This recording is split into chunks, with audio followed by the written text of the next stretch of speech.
An organ of the United States government, the United States Commission on International Religious Freedom, has warned that killings in Nigeria have assumed a worrisome trend and need urgent solutions. The group lamented that there is a growing deterioration of religious freedom amidst killings by criminal elements in Nigeria, which is leaving citizens and residents constantly agitated. It added that a special envoy might have to be sent to engage the current administration led by President Muhammadu Buhari on ways to curb the growing insecurity, particularly in the northern region of the country.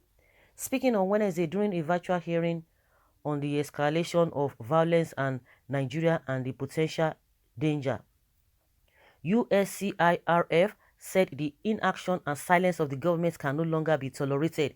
Among the complex web of armed actors and motivations, extremists in various parts of the country target individuals and communities based on their religious identity.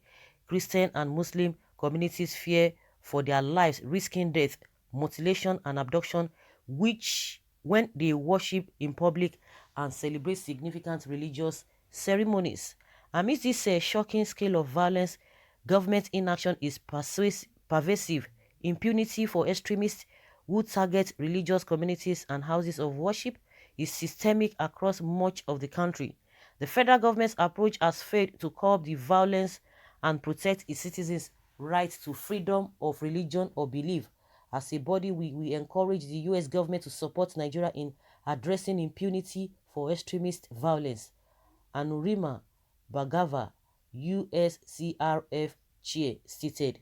Other panelists at the virtual hearing included U.S. ex-representative member Frank Wolf, Vice President, Global Affairs and Partnerships, Search for Common Ground, Mike Jobbins, founder, Choice for Peace, Gender and Development, Asfat Meina Mohammed, Catholic priest, head of Department Religious Studies, Federal University, Wukari, Taraba State, Anthony Baturi, and analyst in African Affairs Congregational Research Service, Thomas Osted.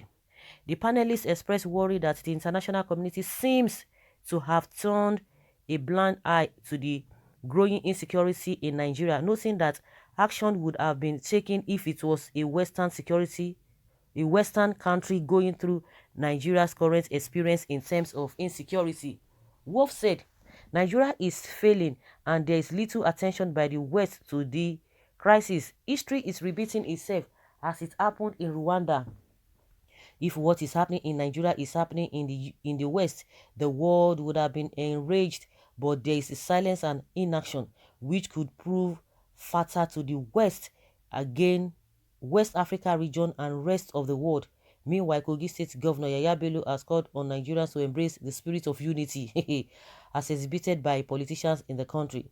Bello noted that despite difference in the ideology and belief by politicians, they always avoid fight among themselves, called on Nigerians to always learn to live above their differences. Yes, politicians, they know how to pretend because they are gaining something. You know, it is all about interest now, so you cannot tell us that the politicians they are matured or they are decent, because the same politicians caused this problem that we are faced with, and there's something that they are gaining, which is our common weight that they share among themselves. Because when people are talking, this one say they come out, come they talk.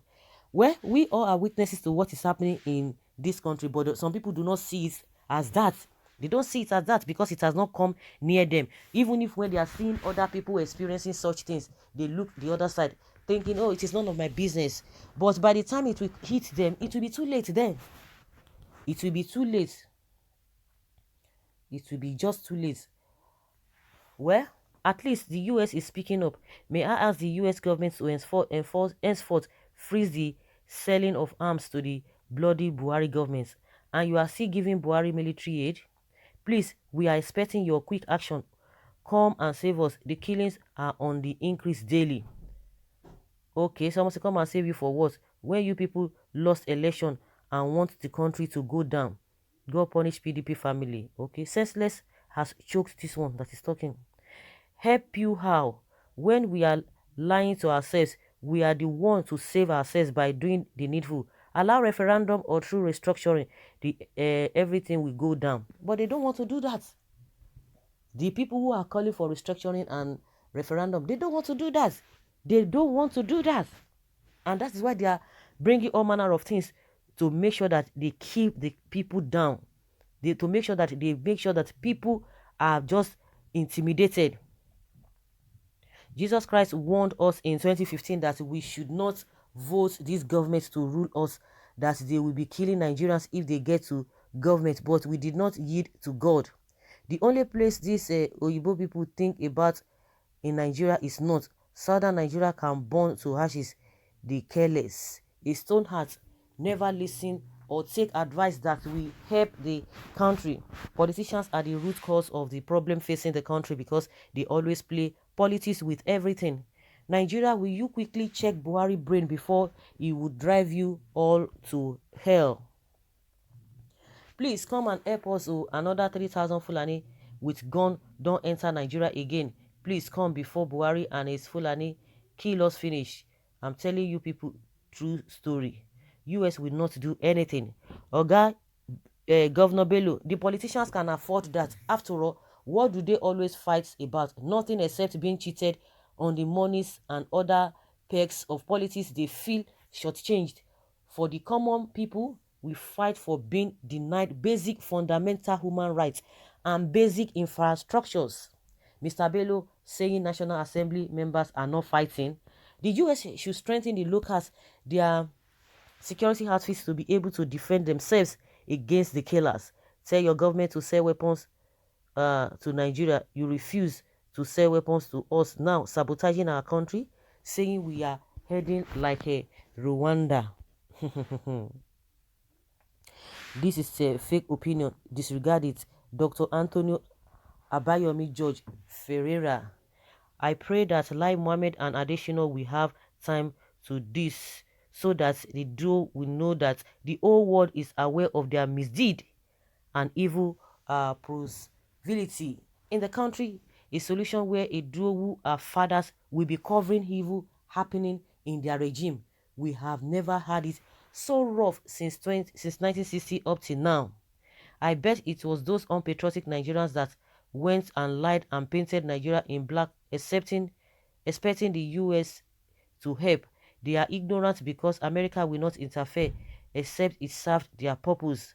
I wonder, what are you saying? Please, that all this is happening, they didn't just happen. Yaya Bello should keep quiet. Where is the unity to embrace when killing of innocent people are going all over Nigeria? Nigeria is a failed state. As things were going, Nigeria will stand no more. It will disintegrate every day. It's sounding alarm.